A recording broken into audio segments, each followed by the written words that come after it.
500 গ্রাম মতো মাংস। রোজ রোজ যখন কষা মাংস খেতে ভালো লাগে না, তখন একটু অন্যরকম মাংস করে খাওয়াই যায়। আলুকে কেটে 4 পিস করে দিয়েছি। তারপর দিলাম কিছুটা গোটা পেঁয়াজ, একটু কাটা পেঁয়াজ, একটু কাটা টমেটো, দুটো, যেহেতু 500 মাংস সেহেতু 2টো গোটা টমেটো দিয়েছি, কিছুটা রসুন ছাড়িয়ে দিয়েছি আর কিছুটা গোটা রসুন দিয়েছি, আর দিলাম আদা কুচানো। তারপরে দিলাম কয়েকটা কাঁচা লঙ্কা। এবারে দেব এটা গুঁড়ো গরম মশলা,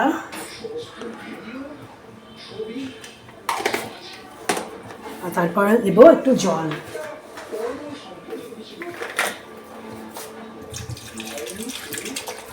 সেদ্ধ হওয়ার মতো জল দিয়ে দিচ্ছি।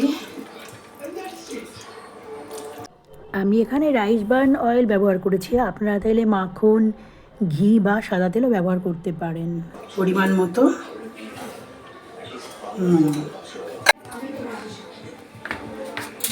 দিলাম এটা গরম মশলা, গোটা গরম মশলা দিয়ে দিলাম।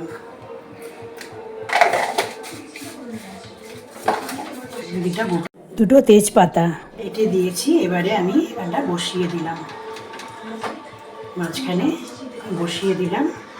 এবারে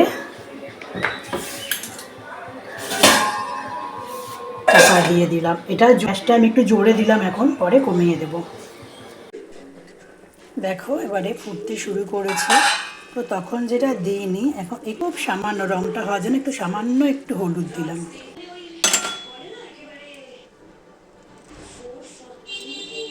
আবারও আমি চাপা দিয়ে দিচ্ছি, দিয়ে আমি গ্যাসটা একদম কমিয়ে দিলাম, একদম গ্যাসটা লো ফ্লেমে করে দিলাম। দেখো 8 ঘন্টা মতো লেগেছে, 8 ঘন্টা কি 35 মিনিট লেগেছে। দেখো আলু মাংস খুব ভালো সেদ্ধ হয়ে গেছে। দিলাম একটু গোলমরিচের গুঁড়ো, সামান্য একটু গরম মশলা ছড়িয়ে দিলাম, অল্প একটু গাওয়া ঘি দিয়ে নেড়ে নিয়ে গ্যাসটা বন্ধ করে দিলাম।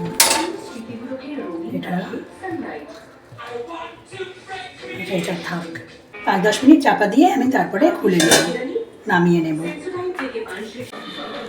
দেখো হয়ে গেছে আমার মাংস স্টু।